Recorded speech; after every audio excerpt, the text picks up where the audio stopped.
29/10/2024। मीठे बच्चे, आत्मा से विकारों का किचड़ा निकाल शुद्ध फूल बनो। बाप की याद से ही सारा किचड़ा निकलेगा। प्रश्न है, पवित्र बनने वाले बच्चों को किस एक बात में बाप को फॉलो करना है? जैसे बाप परम पवित्र है, वह कभी अपवित्र किचड़े वालों के साथ मिक्सअप नहीं होता, बहुत बहुत पवित्र है। ऐसे आप पवित्र बनने वाले बच्चे बाप को फॉलो करो। बाप क्या है? परम पवित्र है। वो पवित्र बनने की कोशिश प्रयास में नहीं है, तो भी क्या करता है? क्या बताया विशेषता? अरे मिक्सअप नहीं होता किचड़ पट्टी वालों के साथ। तो बाबा क्या कह रहे हैं? तुम भी क्या करो? बहुत बहुत पवित्र है। ऐसे आप पवित्र बनने वाले बच्चे बाप को फॉलो करो। सी नो इविल।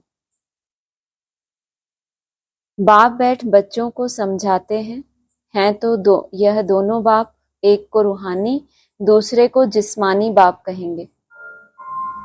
शरीर तो दोनों का एक ही है, तो जैसे कि दोनों बाप समझाते हैं, भले एक समझाते हैं दूसरा समझते हैं, फिर भी कहेंगे कि दोनों समझाते हैं, क्योंकि जब एक समझाते हैं तो सबसे पहले कौन समझता है? जिसमें प्रवेश है वो पहले समझता है, तो हम क्या कहेंगे कि हमको दोनों ही समझाते हैं। यह जो इतनी छोटी सी आत्मा है, उन पर कितना मैल चढ़ा हुआ है। मैल चढ़ने से कितना घाटा पड़ जाता है। यह फायदा और घाटा तब देखने में आता है जबकि शरीर के साथ है। आत्मा शरीर के साथ भी हो, लेकिन उसको अपने घाटे और फायदे का पता कब पड़ता है? हाँ, जब वो शरीर के साथ है। लेकिन ऊपर क्या बोला? जो इतनी छोटी सी आत्मा है, उसको क्या होगा? अपने घाटे और फायदे का पता चलेगा। भले वो जब शरीर के साथ है, लेकिन महीन है, तो उसको क्या दिखता है? आत्मा के ऊपर कितना मैल चढ़ा हुआ है। मैल चढ़ने से कितना घाटा पड़ जाता है। यह फायदा और घाटा तब देखने में आता है जबकि शरीर के साथ है। तुम जानते हो, हम आत्मा जब पवित्र बनेंगी तब इन लक्ष्मी नारायण जैसा पवित्र शरीर मिलेगा। अभी आत्मा में कितना मैल चढ़ा हुआ है। जब शहद निकालते हैं तो उनको छानते हैं, तो कितनी मैल निकलती है। फिर मधु शुद्ध अलग हो जाती है। मधुरता है, मिठास है, लेकिन जब उसका भी सृजन होता है, जब वो भी निकालते हैं, तो क्या निकलता है उसमें से? मैल जब अलग होता है तब वो खाने योग्य होती है, तब वो काम आती है पूजन के लिए भी। आत्मा भी बहुत मैली हो जाती है। आत्मा ही कंचन थी, बिल्कुल पवित्र थी। शरीर कैसा सुंदर था। इन लक्ष्मी नारायण का शरीर देखो कितना सुंदर है। मनुष्य तो शरीर को ही पूजते हैं ना, आत्मा की तरफ नहीं देखते।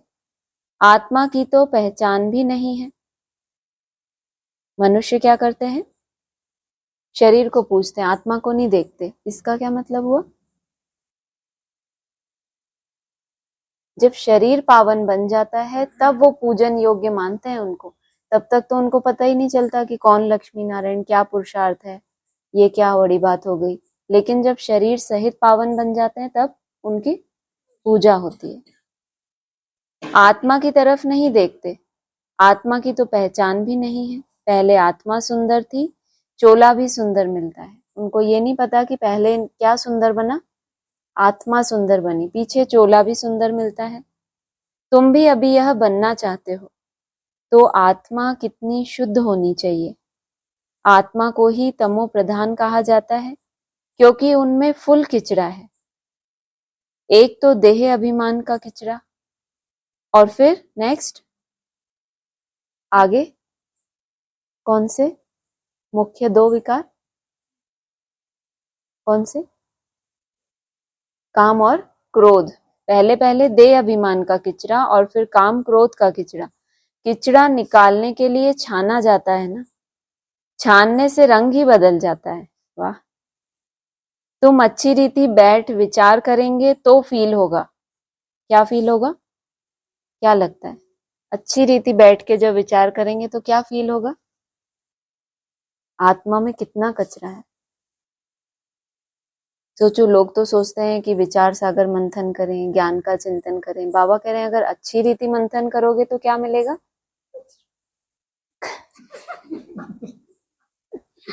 काफी स्ट्रेट फॉरवर्ड था।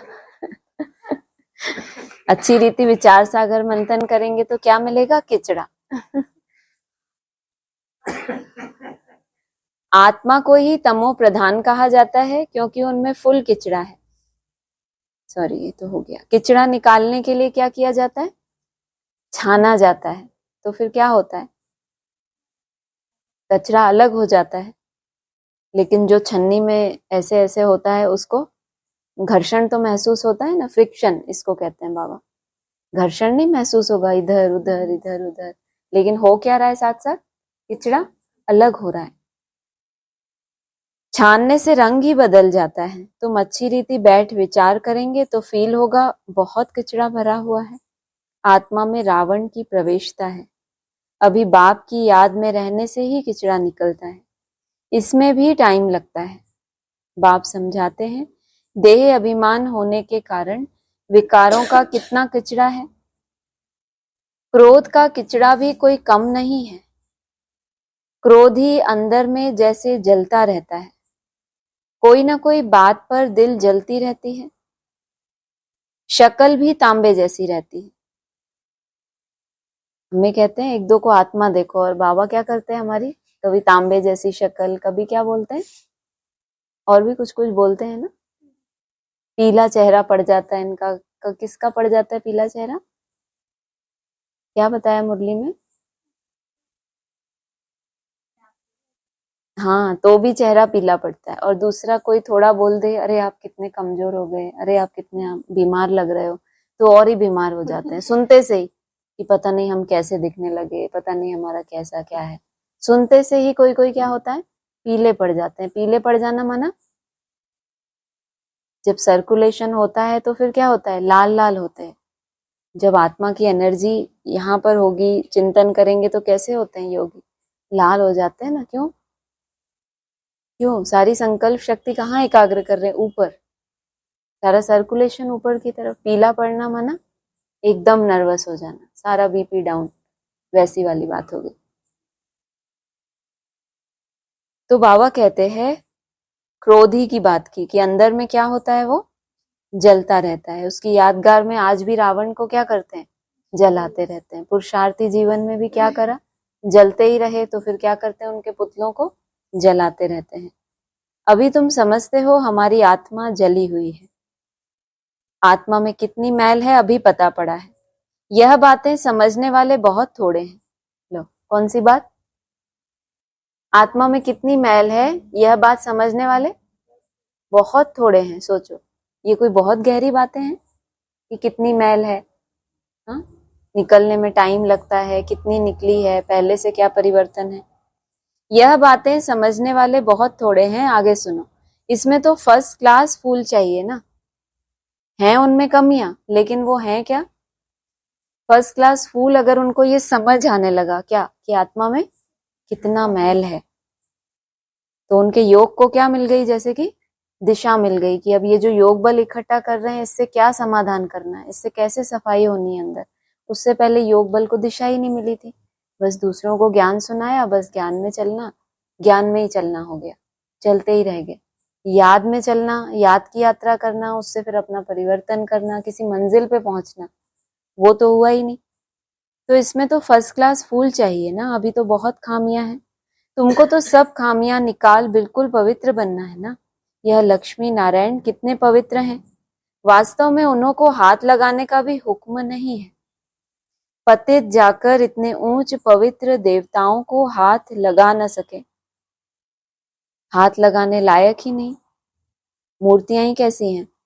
मूर्तियां बनाते हैं तो वहां एक ब्राह्मण होता है, एक बाउंड्री बनी होती है। उस बाउंड्री के अंदर हर कोई नहीं जा सकता। केवल वो ब्राह्मण हो सकता है वहां पे जो पवित्र है।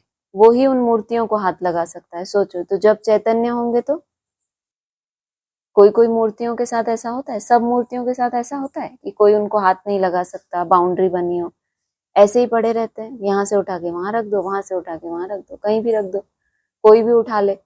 लेकिन जो जितना पवित्र बना है उसकी मूर्तियों के लिए भी क्या करते हैं, वैसी वैसी मर्यादाएं आज तक चल रही हैं। पतित जाकर इतने ऊंच पवित्र देवताओं को हाथ लगा ना सके, वहां जाना भी कैसे पड़ता है, इतना ऊंच, इतनी हाइट पे उड़ के जाना पड़े तो कैसे हाथ लगाएंगे। हाथ लगाने लायक ही नहीं, शिव को तो हाथ लगा नहीं सकते, वह है ही निराकार, उनको हाथ लग ही नहीं सकता। क्यों, आर पार चला जाएगा, उनको हाथ लग ही नहीं सकता, वह तो मोस्ट पवित्र है। भले उनकी प्रतिमा बड़ी रख दी है, क्योंकि इतनी छोटी बिंदी उनको तो कोई हाथ लगा ना सके, तो इसीलिए क्या रख दिया, एक बड़ी प्रतिमा। कौन है बड़ी प्रतिमा? हाँ, शिव। हाँ, अव्यक्त ज्योतिर्लिंगम, वो क्या हो गई उसकी प्रतिमा, शिव बिंदी, उसको तो कोई हाथ लगा ना सके। आत्मा शरीर में प्रवेश करती है तो शरीर बड़ा होता है, आत्मा तो बड़ी छोटी नहीं होती है, यह तो है ही किचड़े की दुनिया। आत्मा में कितना किचड़ा है, शिव बाबा बहुत पवित्र है, बहुत पवित्र है। एक बार बोल के उनको ठीक, उन्होंने सोचा पता नहीं समझ आया कि नहीं, शिव बाबा तो बहुत पवित्र है, फिर बहुत पवित्र है। यहाँ तो सबको एक समान बना देते हैं, एक दो को कह भी देते हैं तुम तो जानवर हो। सतयुग में ऐसी भाषा होती नहीं। अभी तुम फील करते हो हमारी आत्मा में बड़ी मैल चढ़ी हुई है, आत्मा लायक ही नहीं है जो बाप को याद करे। किस हिसाब से फील करते हैं मैल चढ़ी हुई है, क्या बताया, कैसे आत्मा को पता चलता है कि आत्मा में मैल चढ़ी है? जब वो याद नहीं कर सकती बाप को, तो उसको क्या रियलाइज होता है कि आत्मा में मैल चढ़ी हुई है। ना लायक समझ माया भी एकदम उनको हटा देती है। माया भी क्या करती है, वो खुद की इतनी हीन भावना में चले जाते हैं तो माया को क्या मिलता है, फिर मौका मिल जाता है। ऊपर तो बाबा ने बोला कि जिनको अपनी खामियां दिखती हैं, मैल दिखता है, वो तो क्या हो गए, अच्छे अच्छे फर्स्ट क्लास फूल। लेकिन अगर वो यही फील करें कि हमारे तो इतने हिसाब किताब हैं, हमारे तो फलाने जन्म के हैं इसलिए हम याद नहीं कर सकते, हमारे तो फलाने धर्म में हिसाब किताब है, ये सब भी क्या है, ज्ञान से, ज्ञान मिलने के बाद आया हुआ मन बुद्धि में किचड़ा।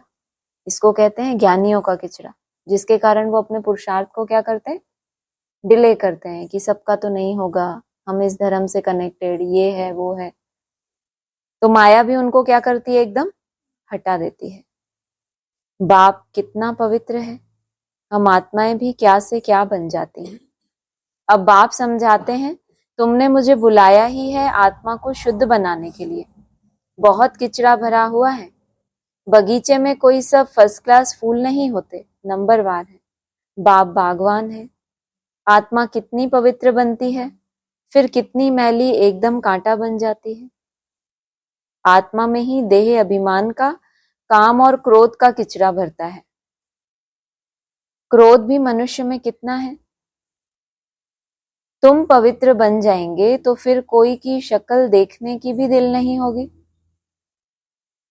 सी नो इविल, जो इविल हैं उनको देखने की भी कभी दिल नहीं होगी। अपवित्र को देखना ही नहीं है। आत्मा पवित्र बन पवित्र नया चोला लेती है तो फिर किचड़ा देखती ही नहीं। किचड़े की दुनिया ही खत्म हो जाती है, बाहर की दुनिया या उसकी मन बुद्धि में वो दुनिया खत्म हो जाती है। आप मुए तो मर गई दुनिया। उसको जैसे फील होगा कि मैं इस दुनिया में हूं ही नहीं, मेरे संकल्पों की सृष्टि कैसी है, जो ये सृष्टि है उससे अलग है, अलौकिक है। बाप समझाते हैं, देह अभिमान में आकर कितना किचड़ा बन पड़े हो, पतित बन पड़े हो। बच्चे बुलाते भी हैं, बाबा हमारे में क्रोध का भूत है, बाबा हम आपके पास आए हैं पवित्र बनने। जानते हैं बाप तो है ही एवर प्योर। ऐसे हाईएस्ट अथॉरिटी को सर्वव्यापी कहकर कितना डिफेम करते हैं। अपने पर भी बड़ी नफरत आती है, हम क्या थे फिर क्या से क्या बन जाते हैं। यह बातें तुम बच्चे ही समझते हो और कोई भी सत्संग या यूनिवर्सिटी आदि में कहाँ भी ऐसी एम ऑब्जेक्ट कोई समझा न सके। अभी तुम बच्चे जानते हो हमारी आत्मा में कैसे किचड़ा भरता गया है। 2 कला कम हुई, फिर 4 कला कम हुई, किचड़ा भरता गया। इसीलिए कहा ही जाता है तमो प्रधान। कोई लोभ में, कोई मोह में जल मरते हैं। हमने तो सोचा काम और क्रोध ही अग्नि है, लेकिन बाबा क्या कह रहे हैं, लोभ में और मोह में भी जल मरते हैं। इस अवस्था में ही जल जल कर मर जाना है। बाबा ने मुरली में बोला भी है, मोह क्या है, सकल व्याधिन कर मूला, माना सब व्याधियों का क्या है, वो मोह मूल है। जितनी भी व्याधियां हैं सबका क्या है, वो मूल है। कितनी मंथन करने की बात है कि व्याधि का मोह से क्या कनेक्शन है, लेकिन बाबा ने बोला है अभी तुम बच्चों को तो शिव बाबा की याद में ही शरीर छोड़ना है। किसी को लोभ और मोह में जल जल के शरीर छोड़ना है, और तुमको शिव बाबा की याद की अग्नि में जलकर शरीर छोड़ना है। जो शिव बाबा ऐसा बनाते हैं, इन लक्ष्मी नारायण को ऐसा बाप ने बनाया ना, तो अपने को कितनी खबरदारी रखनी चाहिए।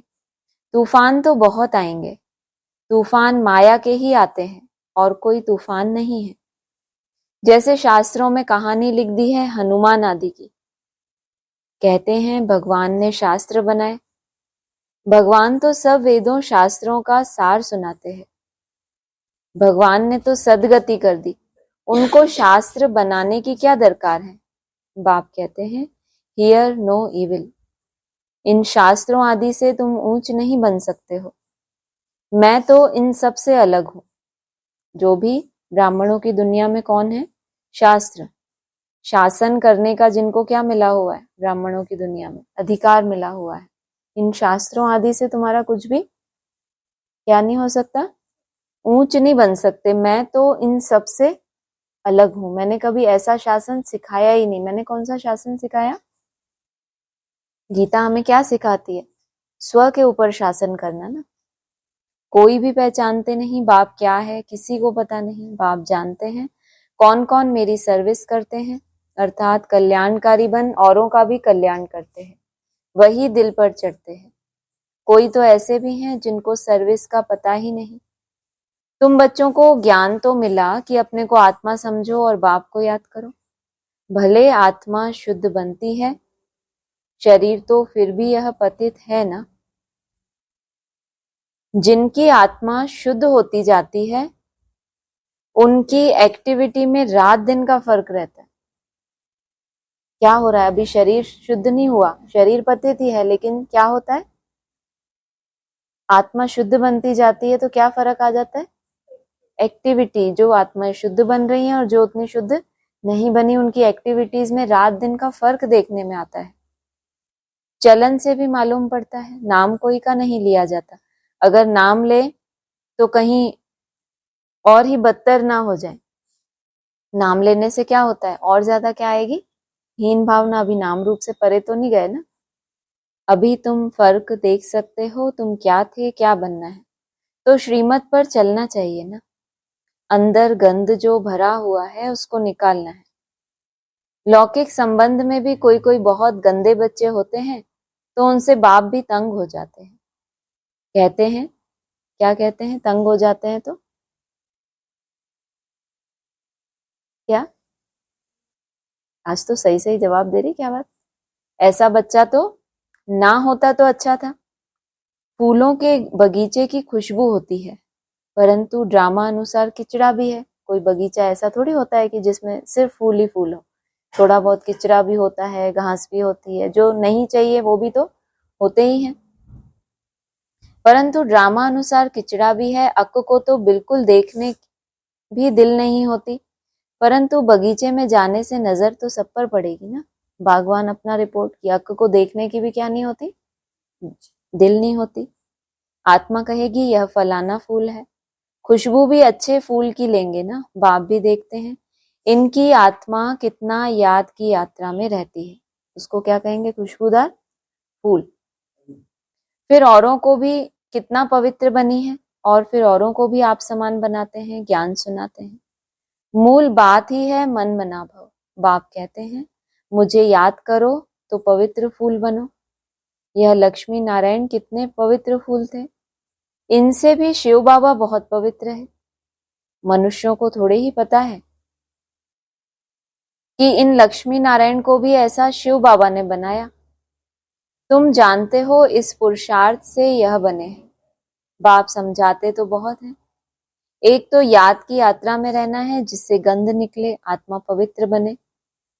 तुम्हारे पास म्यूजियम आदि में बहुत आते हैं। बच्चों को सर्विस का बहुत शौक रखना है। सर्विस को छोड़कर कभी नींद नहीं करनी होती है। सर्विस पर बड़ा एक्यूरेट रहना चाहिए।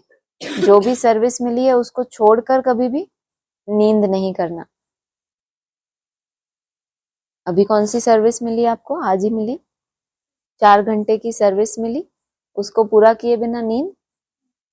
कोशिश तो करना है अपना जल्दी। ये कब तक? 1 बजे तक पूरा हमारी क्या हो जाए, अभ्यास हो जाए कि रेगुलर हमारा उतना तो पहुंच ही जाता है दिन भर में। म्यूजियम में भी तुम लोग रेस्ट का टाइम छोड़ते हो। गला थक जाता है। भोजन आदि भी खाना है, परंतु अंदर में दिन रात उछल आनी चाहिए। कोई आए तो उनको रास्ता बताएं। भोजन के टाइम कोई आ जाते हैं तो पहले उनको अटेंड कर फिर भोजन खाना चाहिए। ऐसी सर्विस वाला हो। कोई कोई को बड़ा देह अभिमान आ जाता है, आराम पसंद, नवाब बन जाते हैं। बाप को समझानी तो देनी पड़े ना कि यह नवाबी छोड़ो, कि कोई सर्विस के लिए आ गए और फिर क्या है अपने अंदर ही आराम करते रहते हैं। उस दिन कहा था ना, और उनको क्या बोल देते हैं, अंदर कोई है ही नहीं। आया था ना कुछ दिन पहले मुरली में कि अंदर ब्राह्मणी होती है लेकिन बोलते क्या है, कोई है ही नहीं, क्योंकि वो उसके आराम का टाइम है। फिर बाप साक्षात्कार भी कराएंगे। पहले अल्टीमेटम दिया, बाप तो समझानी भी देते हैं कि क्या करो, नवाबी छोड़ो। पीछे बोला फिर बाप साक्षात्कार भी कराएंगे, अपना पद देखो। अभी तो इशारा दे रहे हैं कि ये छोड़ो, फिर बाद में क्या होगा, जब लेट हो जाएगा तो तुमको साक्षात्कार कराएंगे कि देखो तुमको बोला था ना, क्या छोड़ो, नवाबी छोड़ो। राजा ही छोड़ो नहीं बोला। नवाब कहाँ होते हैं? कौन से धर्म में होते हैं? हाँ, तो नवाबी उनके ही पास होती है, आराम पसंद। इसीलिए बोला नवाबी छोड़ो। देह अभिमान साक्षात्कार भी कराएंगे कि अपना पद देखो। देह अभिमान का कुल्हाड़ा आपे ही अपने पांव पर लगाया है। बहुत बच्चे बाबा से भी रीस करते हैं। वाह, इतने बड़े नवाब होने चाहिए। हाँ, महाराजाधिराज महाराजा से रीस करेंगे तो कौन होने चाहिए? खुद भी नवाब तो कम से कम हो। तो रीस करते हैं, अरे यह तो शिव बाबा का रथ है, इनकी संभाल करनी पड़ती है। यहाँ तो ऐसे हैं जो ढेर दवाइयां लेते रहते हैं, डॉक्टरों की दवाई करते रहते हैं। भले बाबा कहते हैं शरीर को तंदुरुस्त रखना है, परंतु अपनी अवस्था को भी देखना है ना। क्या मतलब?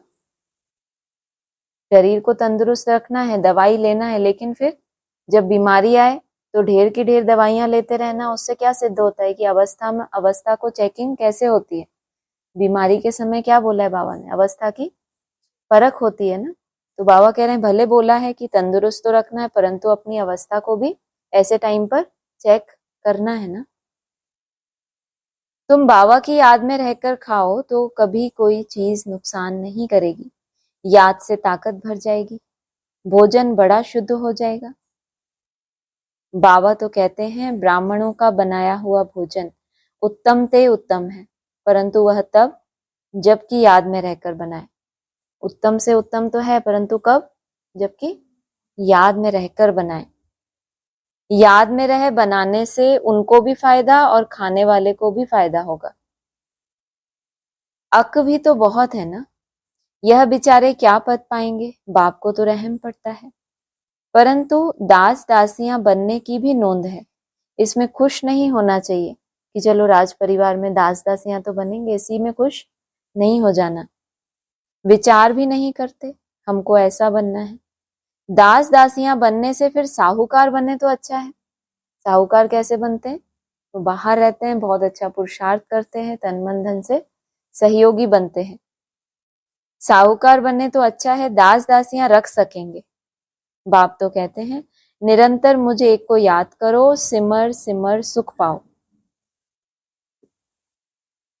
भक्तों ने फिर सिमरनी माला बैठ बनाई है, वह भक्तों का काम है। भक्तों का काम क्या है? बाबा ने क्या लक्ष्य दिया बच्चों को? हाँ, बाप को याद करो। और भक्त किसको याद करते हैं? किसका सिमरन करते हैं वो भक्त लोग? माला के मनकों का सिमरन करते हैं। बाप का बाप तो उसमें फूल है, लेकिन जिन्होंने बाप को निरंतर सिमर सिमर सुख पाया है वो उनकी माला सिमरते हैं। तो भक्तों ने फिर सिमरनी माला बैठ बनाई है, वह भक्तों का काम है। बाप तो सिर्फ कहते हैं अपने को आत्मा समझो, बाप को याद करो, बस। बाकी कोई जाप ना करो, न माला फेरो। बाप को जानना है, उनको याद करना है। मुख से बाबा बाबा भी कहना थोड़े ही है। तुम जानते हो वह हम आत्माओं का बेहद का बाप है। उनको याद करने से हम सतो प्रधान बन जाएंगे, अर्थात आत्मा कंचन बन जाएगी। कितना सहज है। परंतु युद्ध का मैदान है ना, तुम्हारी है ही माया से लड़ाई। वह घड़ी घड़ी तुम्हारा बुद्धि का योग तोड़ती है। जितने जितने विनाश काले प्रीत बुद्धि हैं, उतना पद होता है। ये पॉइंट पहले सुना कभी? जितने जितने विनाश काल जैसे जैसे नजदीक आता जा रहा है, और उतने उस टाइम पर जितने जितने क्या है? प्रीत बुद्धि है। विनाश का समय है, हर जगह से फाउंडेशन हिल रहा है, लेकिन ऐसे टाइम पर जो प्रीत बुद्धि है उनको उतना पद प्राप्त होता है, सिवाय एक के और कोई भी याद ना पड़े। कल पहले भी ऐसे निकले हैं जो विजय माला के दाने बने हैं। तुम जो ब्राह्मण कुल के हो, ब्राह्मणों की रुंड माला बनती है, जिन्होंने बहुत गुप्त मेहनत की है। ज्ञान भी गुप्त है ना। बाप तो हर एक को अच्छी रीति जानते हैं। अच्छे अच्छे नंबर 1 महारथी जिनको महारथी समझते थे, वह आज है नहीं। देह अभिमान बहुत है, बाप की याद रह नहीं सकते। माया बड़ा जोर से थप्पड़ मारती है। बहुत थोड़े हैं जिनकी माला बन सकेगी। बाबा ने तो बोला है तुम मेहनत करो, बाप क्या करेंगे, और भी मालाएं बना देंगे। लेकिन बहुत थोड़े हैं जो ऑटोमेटिक, ये तो हुआ कि चलो किसी ने बहुत पुरुषार्थ किया तो उसको देते हैं ना पीछे सांत्वना पुरस्कार, वो हो गया। लेकिन बहुत थोड़े हैं जिनकी 108 की जो विजय माला जिसका गायन है वो बनती है। तो बाप फिर भी बच्चों को समझाते हैं, अपने को देखते रहो, हम कितने पवित्र देवता थे, फिर हम क्या से क्या किचड़ा बन गए हैं। अब शिव बाबा मिला है तो उनकी मत पर चलना चाहिए ना। कोई भी देहदारी को याद नहीं करना, कोई की भी याद ना आए।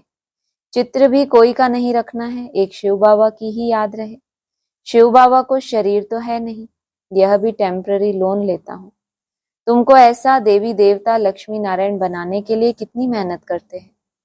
बाप कहते हैं तुम हमको पतित दुनिया में बुलाते हो और तुमको पावन बनाता हूँ, फिर तुम पावन दुनिया में मुझे बुलाते ही नहीं हो। वहां आकर क्या करेंगे? क्योंकि बाप जब तुमको पावन बनाते हैं और तुम बाप के घर में जाते हो, जहां बाप तुमको क्या करते हैं? रिसीव करते हैं। तो उस शांति धाम में जाकर जब तुम देखते हो बाप का ये निवास स्थान है, तो फिर तुम अपनी दुनिया में, सत्युगी दुनिया में बाप को बुलाओगे? कहाँ बाप का इतना श्रेष्ठ स्थान, तुम्हें तो बाबा ने ड्यूटी दे दी, सेवा दे दी, तो तुम नीचे जाके बाप को बोलोगे कि अब हमारी दुनिया में आओ? जब एक बार तुमने ये देख लिया कि बाप का धाम तो कितना ऊंच है और जो बहुत बहुत बहुत पवित्र है, तो उसका स्थान भी कैसा होना चाहिए? ऊंचा होना चाहिए। तो तुम क्यों बुलाओगे उसको नीचे? तुमको पावन बनाता हूँ, फिर तुम पावन दुनिया में मुझे बुलाते ही नहीं हो। वहां आकर क्या करेंगे? तुम भी यही सोचते हो ना। पहले समझते थे कि बाबा हमें डांटते हैं कि तुम मुझे भूल जाते हो। ऐसी बात नहीं है, हम ज्यादा समझदार हैं। हम समझते हैं ऐसी दुनिया में बाबा क्या करेंगे आके। बाबा की दुनिया तो कितनी सुंदर थी, हम भी नहीं चाहते थे कि वहां से नीचे आए। चलो हम आ गए, कोई बात नहीं, आप तो कम से कम इतना बड़ा त्याग कि आप मत आओ हमारी दुनिया में। वहां आकर क्या करेंगे? उनकी सर्विस ही पावन बनाने की है। बाप जानते हैं कि एकदम जलकर काले कोयले बन गए हैं। बाप आए हैं तुम्हें गोरा बनाने। बहुत मेहनत की ना बाप ने इन बनाने के लिए पावन, इसलिए बताते हैं काले कोयले को डायमंड बनाना। मतलब सोचो कितनी मेहनत। तो इतनी मेहनत बाप करता है, तो बच्चे जब बड़े हो जाते हैं समझदार, तो क्या कहते हैं बाप को? अभी आप रेस्ट करो, बहुत आपने मेहनत की, अब इस दुनिया में आप आके क्या करोगे? आपकी इतनी सुंदर दुनिया। इसलिए बोला मुझे वहां आने का हुक्म ही नहीं है। कौन मना कर देता है? बच्चे ही मना कर देते हैं, लगता है ऐसा। बाप आए हैं तुम्हें गोरा बनाने। अच्छा, मीठे मीठे सिक्की लदे बच्चों प्रति माता पिता बाप दादा का याद प्यार गुड मॉर्निंग। रूहानी बाप की रूहानी बच्चों को नमस्ते, रूहानी बच्चों की रूहानी बाप दादा को नमस्ते। सार है, सर्विस में बड़ा एक्यूरेट रहना है, दिन रात सर्विस की उछल आती रहे, सर्विस को छोड़कर कभी भी आराम नहीं करना, बाप समान कल्याणकारी बनना है। दूसरा है, एक की याद से प्रीत बुद्धि बन, अंदर का किचड़ा निकाल देना है, खुशबूदार फूल बनना है, इस किचड़े की दुनिया से दिल नहीं लगानी। वरदान है, मन बुद्धि द्वारा श्रेष्ठ स्थितियों रूपी आसन पर स्थित रहने वाले तपस्वी मूर्त भव। मन और बुद्धि, जब बुद्धि सक्षम है, बुद्धि हल्की है, तो फिर उस श्रेष्ठ स्थिति में रहना, और जब नहीं तो फिर मन, दोनों शक्तियों को क्या करना है, समय समय पे यूज करना है, किसी भी विधि से श्रेष्ठ स्थितियों पर स्थित रहना है। तपस्वी सदा कोई ना कोई आसन पर बैठकर तपस्या करते हैं। आप तपस्वी आत्माओं का आसन है एक रस स्थिति, फरिश्ता स्थिति। इन्हीं श्रेष्ठ स्थितियों में स्थित होना अर्थात आसन पर बैठना। स्थूल आसन पर तो स्थूल शरीर बैठता है, लेकिन आप इस श्रेष्ठ आसन पर मन बुद्धि को बिठाते हो। वो तपस्वी एक टांग पर खड़े हो जाते हैं और आप एक रस स्थिति में एकाग्र हो जाते हो। उन्हों का है हठ योग और आपका है सहज योग। स्लोगन है, प्यार के सागर बाप के बच्चे, प्रेम की भरपूर गंगा बनकर रहो। माना कभी ये ना हो कि गंगा मैली हो गई या गंगा सूख गई, भरपूर, जो कभी भी खाली ही ना हो। अच्छा, ओम शांति।